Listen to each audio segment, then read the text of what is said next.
आज की क्लास में आप सीखने वाले हैं ए से लेकर जेड तक जितनी भी स्पेलिंग्स है उनमें ए टू जेड जितने भी वर्ड्स जो साइलेंट रहते हैं उनके रूल्स, कहाँ पर कौन सा लेटर कब साइलेंट रहता है, कंप्लीट रूल्स सीखेंगे। तो चलिए देखते हैं एक एक करके। सबसे पहले है लेटर ए। लेटर ए में ए कब साइलेंट रहता है? जब ए के बाद में डबल एल और वाई आ जाए, जैसे कि इन सारी स्पेलिंग्स में है डबल एल और वाई लास्ट में।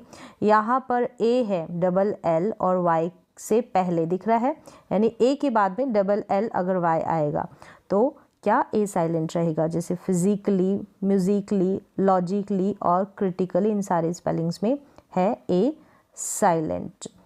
अगला रूल है बी का, यानी कि लेटर बी कब साइलेंट रहता है। एम के बाद अगर बी आए तो इन सारी स्पेलिंग्स में एम के बाद बी है तो यहाँ पर जो बी लेटर है वो साइलेंट है, यानी ये जो स्पेलिंग आप पढ़ेंगे इसको कॉम ब नहीं बोलेंगे, कॉम बोलेंगे। एम पे ही ये स्पेलिंग ख़त्म हो जाएगी, यानी प्रोनाउंसिएशन लिखते वक्त तो आपको बी को लिखना है कॉम बॉम, और पढ़ने के लिए यहाँ बी को आपको छोड़ देना है, साइलेंट है प्रोनाउंसिएशन में। थम और डम, तो यहाँ पर इन सारी स्पेलिंग्स में एम के बाद बी है और बी साइलेंट है। अगला रूल देखें, अगर बी टी से पहले बी आए, जैसे टी है यहाँ पर इन स्पेलिंग्स पे और उससे पहले बी आ रहा है, तो यहाँ पर भी क्या है, टी से पहले बी आ रहा है। यहाँ पर देखें इन सारे स्पेलिंग्स में टी से पहले आपको बी नज़र आ रहा है, तो यहाँ पर भी बी साइलेंट है। पहले इससे पहले मैंने बताया, यानी कि ये जो बी है ना, बी अगर एम के बाद आ जाता है तो यहाँ पर बी साइलेंट रहेगा, एम के बाद आए, और यहाँ पर है टी से पहले बी आए तब बी साइलेंट रहेगा। जैसे कि ये है, इसको डैप्ट नहीं पढ़ेंगे, डैट पढ़ेंगे, यानी बी साइलेंट है, बी का उच्चारण नहीं होगा। अब इसको डाउट पढ़ते हैं, डाउट बी का उच्चारण होता है, नहीं होता। इसको भी सबटल नहीं पढ़ेंगे, सटल पढ़ेंगे, बी साइलेंट है। अगला रूल देखें, सी को कब साइलेंट रहता है। सी एस के बाद अगर सी आए तो इन सारी स्पेलिंग में आपको दिखाई दे रहा है कि एस के बाद में सी है, एस के बाद में सी है, एस के बाद में सी है, यहाँ पर भी, और एस के बाद में सी है।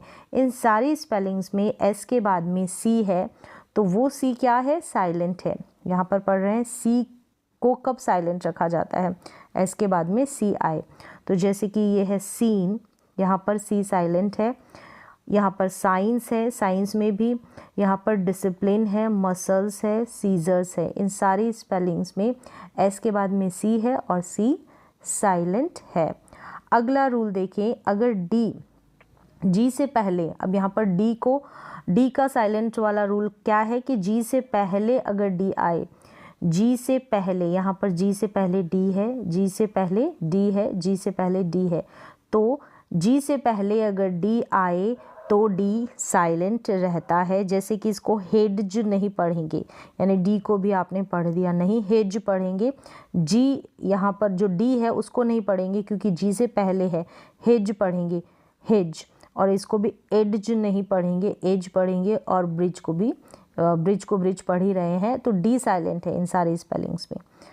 रूल पता चल गया, यानी जी से पहले अगर डी आए, जी से पहले।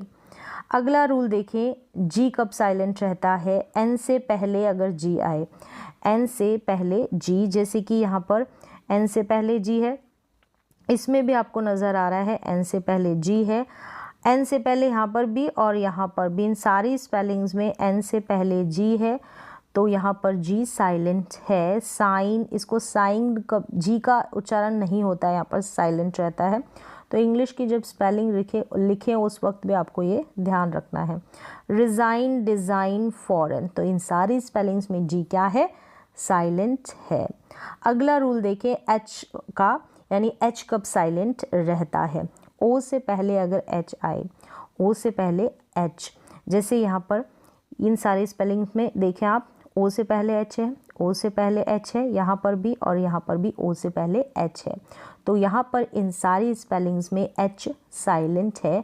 जैसे आवर है, ऑनर है, यानी ओ से प्रोनाउंसिएशन हो रहा है, हावर नहीं पढ़ते हैं, हॉनर नहीं पढ़ते हैं, हॉनेस्ट नहीं पढ़ते हैं, इस तरीके से ही पढ़ते हैं ना, तो एच साइलेंट है इन सारे स्पेलिंग्स में। आवर, ऑनर, ऑनेस्ट और इको, यहाँ पर भी इको पढ़ेंगे, यानी यहाँ पर भी एच, इस स्पेलिंग में भी एच साइलेंट है रूल के अनुसार। अगला रूल देखें, के कब साइलेंट रहता है, एन से पहले, ध्यान रखिए एन से पहले अगर के आएगा ना वहाँ पर आपको के को नहीं पढ़ना है। इन सारी स्पेलिंग्स में आपको पता चल रहा है कि एन है उससे पहले के है, एन से पहले के है, एन से पहले के है, यहाँ पर भी एन से पहले के है, एन से पहले के, इन सारे स्पेलिंग्स में। तो यहाँ पर क्या है, के साइलेंट है।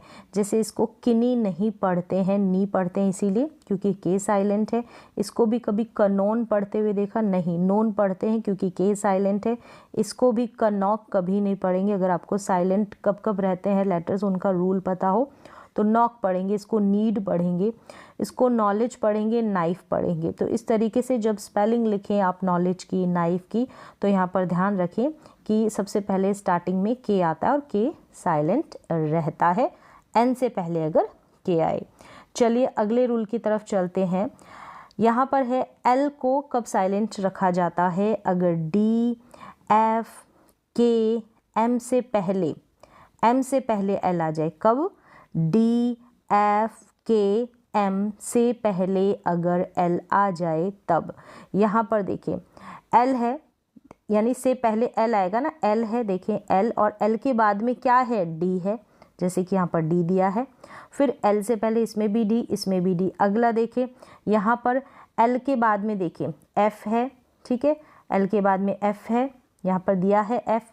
फिर टॉक में भी ऐसा है, यहाँ पर सब में देखिए रूल के अनुसार इनमें से कोई ना कोई लेटर है, या तो डी है, ठीक है, एल है ना, उसके बाद में एल के बाद में आपको नज़र आ रहा है या तो डी आएगा या फिर एफ या के या एम, इनमें से कोई भी लेटर आएगा तो वहाँ पर हम एल को साइलेंट रखेंगे। चलिए एक एक स्पेलिंग्स देख लेते हैं प्रोनाउंस करके। जैसे कुड है, इसको कभी भी कुल्ड नहीं पढ़ते हैं, एल के बाद में डी है रूल के अकॉर्डिंग। इसको भी वुल्ड और शुल्ड नहीं पढ़ेंगे, यहाँ पर इन तीनों स्पेलिंग्स में एल साइलेंट है। कुड, वुड और शुड पढ़ते हैं।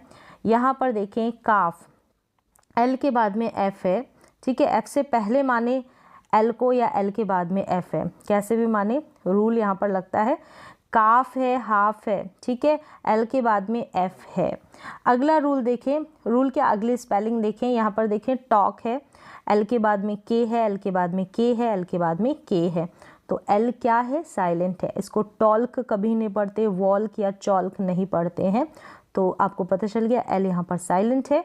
तो इंग्लिश की जब स्पेलिंग लिखें तब भी आपको ये ध्यान रखना है, टॉक, वॉक और चॉक इसको प्रोनाउंस करेंगे। नेक्स्ट देखें, यहाँ पर एल के बाद में एम है, एल के बाद में एम है, एल के बाद में एम है, एल के बाद में एम है। आप ऐसे भी कह सकते हैं कि एम से पहले एल है, तो ये एल साइलेंट है। तो इसको काल्म कभी बोलते नहीं, काम पढ़ते हैं, एल साइलेंट रहता है। इसको एलमंड नहीं पढ़ेंगे, एमंड पढ़ेंगे क्योंकि एल यहाँ पर साइलेंट है, एमंड।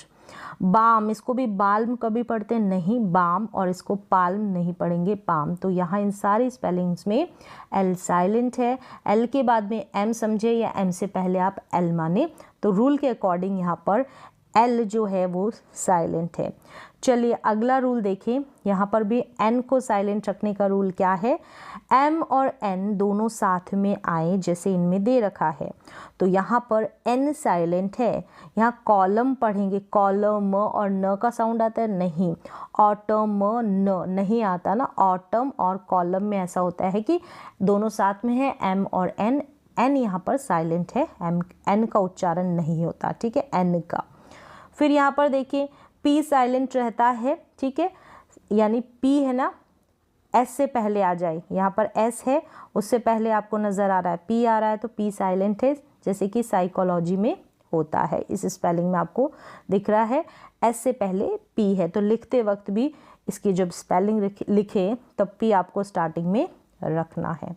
अगला रूल देखें, टी कब साइलेंट रहता है, टी सी एच, क्या टी सी एच या टी ई एन ये आ जाए ना, इनमें से कोई सभी इनमें से, तो वहाँ पर टी साथ में आ जाए ना इनके, तो वहाँ पर टी साइलेंट रहेगा। जैसे कि T C H, T C H, T C H, यहाँ पर नीचे देखिए टी ई एन और टी ई एन, तो इन सारी स्पेलिंग्स में टी सी एच साथ में आ रहा है या TEN साथ में आ रहा है तो वहाँ पर T जो है साइलेंट रहेगा। कैसे?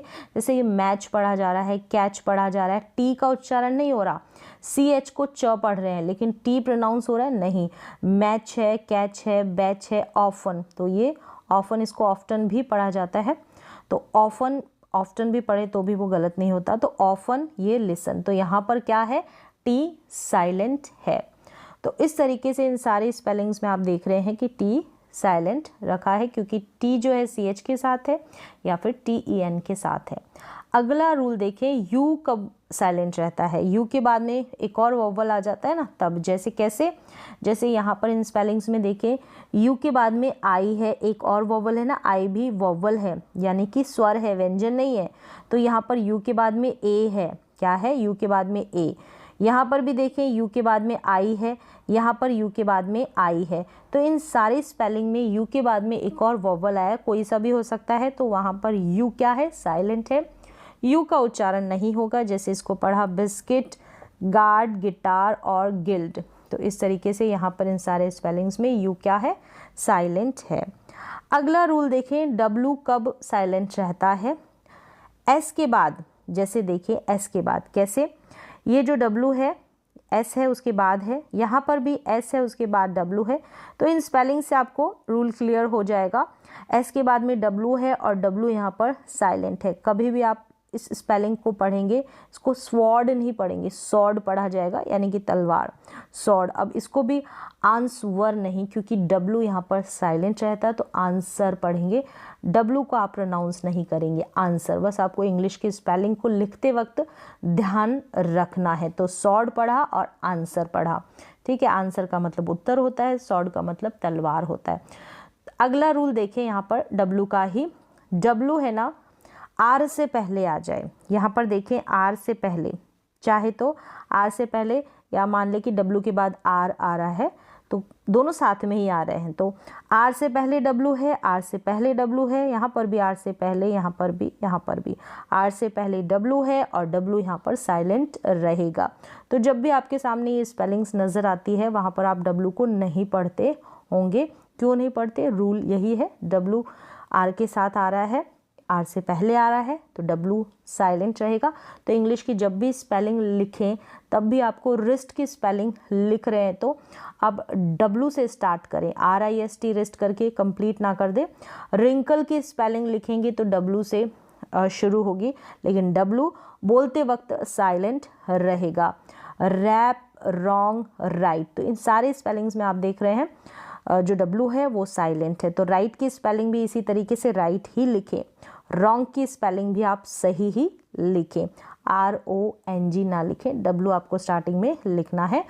तो यहाँ पर जितने भी लेटर्स हैं इंग्लिश के उनको कब कब कहाँ कहाँ साइलेंट रखा जाता है, तो कंप्लीट रूल्स यहाँ पर मैंने बता दिए हैं। जो लेटर्स रहे हैं उनको हम साइलेंट नहीं रखते, उनका कोई रूल नहीं है।